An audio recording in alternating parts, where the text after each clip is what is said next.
Hello everyone, this is CJNovo992 and today we're back for another brand new video, and it's another late show with myself.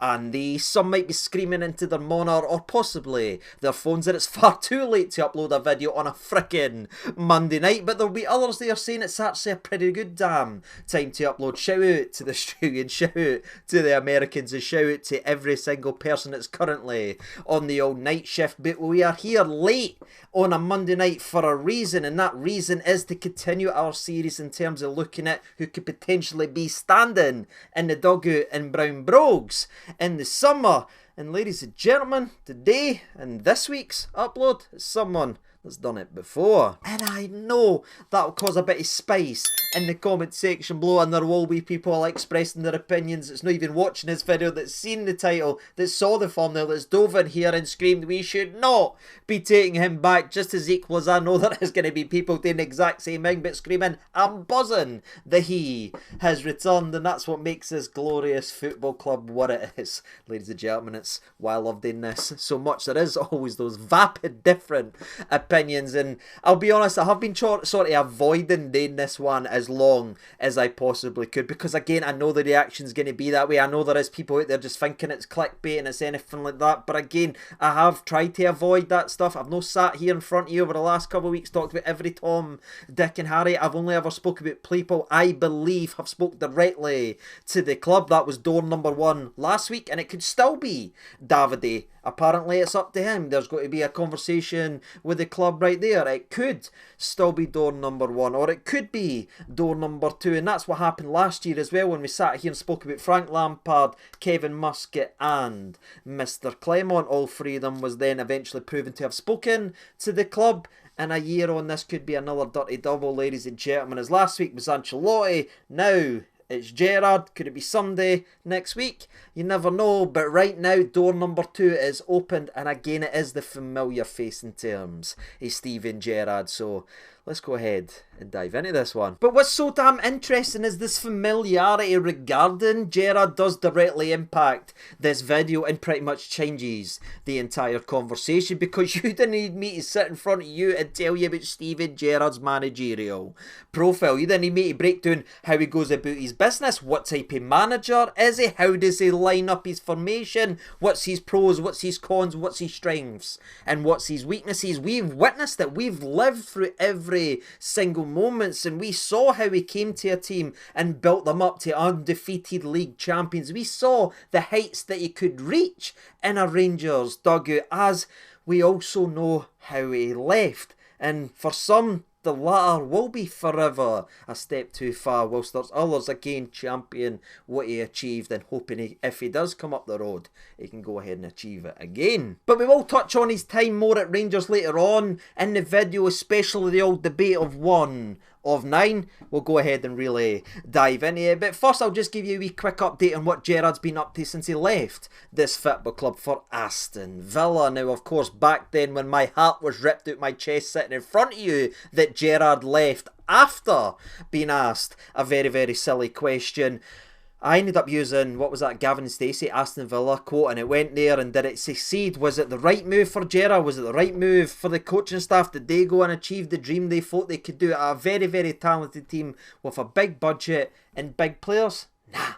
No, they never. And I think the sharp decline of fortunes for Steven Gerrard, especially in England, has been sort of well documented, you know what I mean? He was sort of the media's punch bag for a while, especially after that first managerial bounce did wear off and it became clear that what he wanted and what the players that he had, it just wasn't meshing, and he ended up leaving Aston Villa, or being sacked by Aston Villa I should say, after just 40 games in charge with a pathetic 1.18 points per game. And for the sake of balance and maybe pocketing my own personal feelings and bias that is there, and I will speak about that later on, I think if I'm giving you all the hard facts, it's worth breaking down that this wasn't a bad Aston Villa team, it wasn't a rotten club or anything like that was on the decline. They actually had some pretty good players that just didn't mesh, and the guy that went ahead and replaced Steven Gerrard got this team into shape and has done a magnificent job in terms of Mr. Good Evening Emery, as he's not only got them to stay in the league, which was almost a question at one point. That's what was going wrong at Steven Gerrard's tenure at Aston Villa, but he got them bouncing all the way up to the table, transformed several of the players, kicking him on to the next level till they eventually made the Champions League, the latter stages of the Champions League, by the way, pushing the team that's now in a Champions League final nearly all the frickin' way to where again this season, after a European campaign in the mix, they're once again fighting tooth and nail to try and get another crack at the Champions League. So it's also worth putting that into context when Gerrard did move on, the man that stepped into the mess that was there at Villa, tidied it up and went ahead and managed an incredible last couple of years. And again, for me, I feel like that was worth going into in today's video, because what we talk about next is going to sound like I'm making a lot of excuses, and I feel like if I wasn't as brutally honest as I needed to be about Villa, and I just said what I need to say about Saudi Arabia, it's just going to sound like I'm letting my Gerrard goggles go ahead and blind me in today's video. But again, no matter how I feel, I always try and get back to the set and provide you with all the facts. So after failing at Villa, no talking anywhere around it, he then eventually found his way over at the Saudi League, earning that moolah, ladies and gentlemen, earning a paycheck that would make even the richest person go ahead and have a cheeky wee glance. And earning that money and having the name of Steven Gerrard, that's always going to bring a lot of expectations. But again, I'm not going to sit here and pretend because I've read a Wikipedia page or read a couple of articles that I know every single thing about the Saudi League and who's good, who's got pedigree and who should be elsewhere. But what I've been able to find, ladies and gentlemen, looking at the likes of Steven Gerrard's team and then looking at some of the other teams that's gone out there, that's got the likes of Benzema in it, there's teams that's got the likes of Ronaldo and John Duran in it, there's guys with Kanté, and that's the same team as Benzema, I should say. There's a lot of teams in there that spent a hell of a lot of money, aye, but there's also a bit of a in-swing and balance in who's got really top players and who's just got big names for the sake of it, or names that's went ahead and splashed some cash. Because if you look at Gerrard's team, did he have a Ronaldo? Did he have a Benzema? Did he have a Kanté? Nah, his highest profile player was actually Fofana, ladies and gentlemen. He had the likes of Moussa Dembele, yes, that one. He had the likes of Jack Henry, and I think when you start to look at that and put it in perspective, for me, his job in Saudi Arabia being sort of middle, down to the very bare bone, being painfully average, not having a fantastic win rate, sort of starts to make sense if you're being pretty fair. And that's how I feel about his time in Saudi Arabia. I think his name, I think his wage bracket, and I think what he was talked about getting in there and being a big name's almost played against him, considering where he was, who he managed, in my personal opinion. But again, people might scream at me and say, no, they should have been winning the league. But how? When I look at their team compared to some of the absolute units that's over there and the ridiculous players earning that moolah. But as I know there is some OCD people out there, and because I gave you the information for his time at Villa, which was 40 games and a really poor 1.18 points per game, how did he do overall in his time at Saudi? Well, he had a lovely 55 games as manager with a 1.33 points per game. And when you just sit back and you look at that, ladies and gentlemen, does it make for good reading? No. Can I polish up this turd to make it look any prettier? Honestly, no. And if he hadn't been Rangers manager, let's say he went somewhere else in his first start after leaving Liverpool, and he's went to there, and then he went to Villa and failed, and then he went to Saudi, and we sat back and looked at this, we would all say, oh my God, stay clear of that. But again, he has had experience, which is something so many people screamed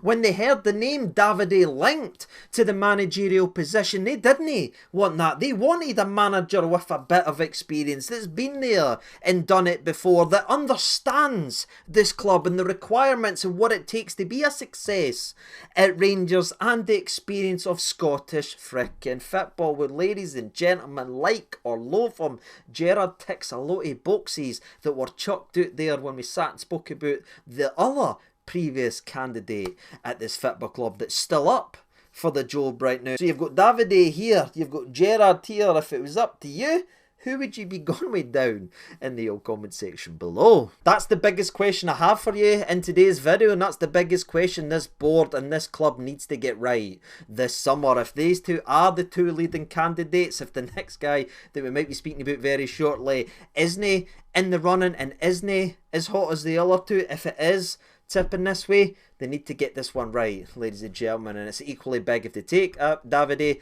as a day if they come back and bring back Gerrard. But I think we spoke around enough the man. I'm going to give you my opinions on him. We're going to speak about the 1 and 9. We're going to speak about some other stuff we wouldn't be speaking about if it was anybody else. But again, there is that familiarity, so there is a different conversation. And was Gerrard successful the last time here? That's someone I see debated at length to every single person. And I've always sat here and said the exact same thing, despite him ripping out my heart and leaving me devastated.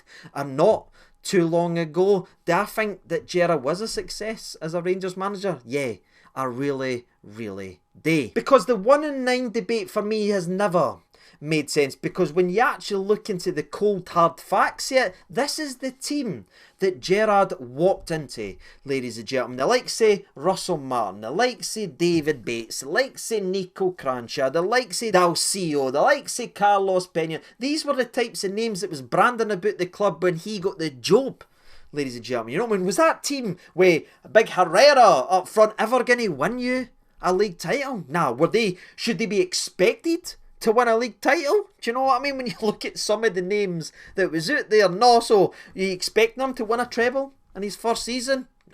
No, you didn't, do you? Despite his good additions to this club, bringing in the likes of Arfield, bringing in the likes of Goldson, did he take us forward and we looked like a much better club when he started to bring in his own signings? Absolutely. But for me, the first season, the first treble that was up for grabs surely gets ripped away when you consider the mess that we were in and some of the fires he had to put out in terms of stupid contracts with stupid poor players and what he actually needed to bed in and rebuild into the club. So, throwaway free already. So for me, I look at it as almost a 1 of 6, but again, there is so much baggage actually following on. The second season, it's where it starts to get nitpicky, because again, you've had the experience in the first season, you've then got players really kicking on, you've got Joe Rebo looking like a player, you've got Glenn Kamara looking like a player, Alfredo Morelos, when he isn't elbowing folk and getting sent off every other week's banging 25-30 goals in a season, he's looking a real player. You've got Kent really kicking on to a game, so you start to expect a wee bit more, but again, we did fall short. But again, Celtic at that point, with the advantage they had and the money they had spent and how far in front they truly were, is it truly fair to expect us to come away and chop that massive, massive tree down at the second time asking with what he had to build and build on the foundations he had set the previous year? Again, for me, as fanboy as it will sound, nah, no really, because everything isn't black and white. It's no a computer game, it's no FIFA, it's no Football Manager. This is an entire culture change he needed today, and he had to build, and maybe he got a wee bit luck here, maybe he got a wee bit luck there and there. But again, in terms of Europe, in terms of stepping up versus Celtic, you could see he was building something at least, and that eventually led to when we went ahead and won the league undefeated. And again, it's still irks me that we never won more that season, but again, it was about getting that first league title. It was about getting us back to where we belong. We made mistakes in the cup games that came back to bite us. You could say we're unlucky. If Karamaroof doesn't try and score for the halfway line, are we getting beaten that second game versus St Johnstone? Probably no, ladies and gentlemen. But all these wee things that happens in football can happen, and sometimes it goes for you, sometimes it doesn't. But again, the one thing we all wanted to see as a fan base when he sat in the gallery and said, "Let's go," was to bring us back to the pinnacle of Scottish football. And slowly but surely, he built this club up for the embarrassing depths that it was at to go ahead and do that. And that's why I'll forever be a bit of a fanboy, and that's why I'll forever always enjoy the conversations with Gerrard at success, but I'll never change my opinion on that, because I remember those days. You could actually argue we're probably closer now to feeling that same way. And you start to talk about what he done the last time, reinstalling a winning culture, putting up some standards, raising this club up for an embarrassing depth. You look at those requirements, those outlines, isn't that exactly what he needs today again. But again, for me, he's walking into a much, much better side than the last time he done it. So I think the expectations will jump right up, and rightly so. But again, a lot of the things that he's already proven he could do needs to be done once again. And there always is that story, there always is that conversation of him finishing what he started. Well, maybe that's what he's going to be here today if he does come up the road. I'll certainly cross every little thing that he goes ahead and does that. But last but not least, we need to talk about his exit. And again, I've referenced it a couple times, but where I was devastated and where I was hurt, especially where we were in the season, he had us clear at the top of the league. We had just beat Celtic with our sort of B team, and he was sitting in his house with the slippers on. It was all looking really, really good. Then the interview happened. Then he ended up at Aston Villa, and for a long time I just couldn't accept it. I heard what he said, but I ignored it because I was hurt. But now seeing what he was talking about and what he wonders when he literally sat in the stands with a microphone still soaking for champagne, he told us what we just went through was gonna fricking happen, and he asked for help for the board. He told everybody that would listen that let's fix the roof before it starts to leak. He wanted Veerman, he wanted this, what did he get? Bakuna, he wanted this and he wanted that, and what did he get?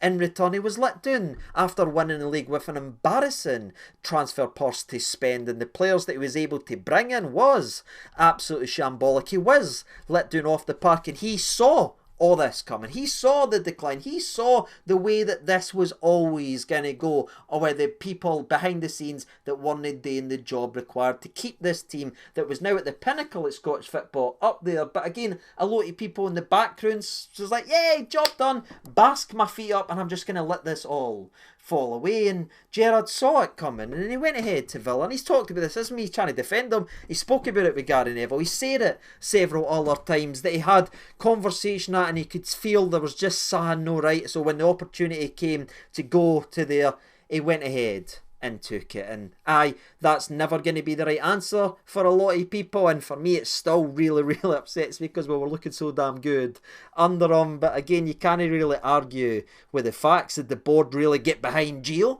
Do you know what I mean? The replacement of Gerrard, did they go and sign the boys that they wanted? Even after a European final run, did they put their hands in their pocket and give him what he wanted? Nah. The only money that was actually spent was for Michael Beale, and that's because he ran the entire ship and was given every key in the building and was doing about 15 other jobs to clear his own arse. So there it is, ladies and gentlemen. That's my thoughts and opinions on his exit. Hurt like hell, still kinda annoys me, but again, a part of me, when I try and let go of that anger and I just let it go like Zeus in the Hercules cartoon, and I come back to normal, they understand that, aye, and the proof's in the pudding, because everything he warned about and explained why he was leaving went ahead and freaking happened. So does Gerrard coming back now that there is going to be a takeover, there is going to be a change in ownership, there is going to be a change in mentality, we've actually got people that are qualified in the positions of such importance in a club? Aye, on paper it all makes sense, and there's no wonder there is these conversations going ahead and been happening. But do I believe he will be the Rangers manager? I've seen it for a wee while now. I've got a sneaky suspicion he will eventually end up in the dugout, but that's my opinions on it, ladies and gentlemen. I truly believe the club have spoken to Steven Gerrard. Now, do they want him over Davide? Who knows on that one. But again, as a club, you've got to interview all the candidates you are thinking about potentially being in the dugout. For me, they've looked at Davide. For me, they're looking at Gerrard. Could they pick between either? We might find out very, very soon. Or door number 3 could go ahead and open. But that's my thoughts and opinions. I know it's a wee bit different from our regular managerial profiles. You can let me know if you liked it or anything like that. But I just felt there was a lot more to say in a different way, in a different conversation. But that's my opinions on Gerrard. Do I like him? Aye. Am I still a wee bit upset about him? Aye. But if he pulls on the brown brogues, starts putting out some fires, and be's the leader this club badly needs, will I quickly forgive him and get back to winning ways? Absolutely. Ladies and gentlemen, hey, if it was a Hollywood script, him coming back and leading us to back at it, to winning some trophies, would be very, very nice, because I think he also wants to sort of itch that and maybe pick away at the thing that's went against him at Rangers. He's not won enough trophies. He's only done 1 and 9, 1 and 9, 1 and 9, but again, the mess he was in, maybe there is something still in him that says, let me get back with an actual good team and I'll show you consecutively what I can go ahead and do with a board that believes in me. But that's it, ladies and gentlemen. Let me know your opinions on Gerrard, yes or no, Davide or Gerrard. Let me know down there in the comments section below. And as always, I've been CJ Novo 992. Thank you so much for watching, and bye.